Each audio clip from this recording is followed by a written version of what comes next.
আসসালামু আলাইকুম এভরিওয়ান। তো আজকে আমাদের কুয়েতে খেলা হবে। আমরা এখানে একটা টিম ছাড়ছি, কানা এইচ বিডি টুর্নামেন্ট। তো এই টুর্নামেন্টে খেলা হবে বিভিন্ন দেশে থেকে প্লেয়ার আগত। তো সবার সাথে পরিচয় করে দেবো আপনার। এর নাম হয়েছে মোজাম্মেল হক, ব্রাহ্মণবাড়িয়া থেকে আগত। মাঝখানে একটু ফুসকি মারতে আছে বরিশালে মনু। ছক্কা হবে, ছক্কা, কোনো কথা নাই। ছক্কা মারমু কুয়েতে, যাইয়ে পড়বো বাংলাদেশে। ও মাই গুমা, কি কয় শুনছেন নি ভাই আপনারা? এই যে বরিশালের নয়া লোক, এ নয়া নয়া আইছে কুয়েতে।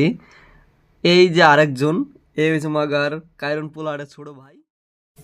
আর আমার পিছনে যে দাঁড়ায় আছে সোহান, সে হয়েছে মিয়া কলিবার খালাতো ভাই।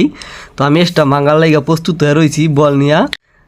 এই তো আপনাদের মাঝে এসে বসে চায়নাম্যান। চায়নাম্যান তার কপালে থাকে সানগ্লাস অল টাইম। সে খুবই সুন্দর খেলা, চারিদিকে একসের খালি চারিদিকে যেমিনি সেমিনি খালি মারে দেখ উড়াকতে রাখ। তো আজকে আগুন খেলা হবে, আগুন আগুন। আপনারা খেলা দেখার জন্য অপেক্ষা করুন। নেক্সট ভিডিওতে আমরা আপনাদেরকে খেলা দেখাবো।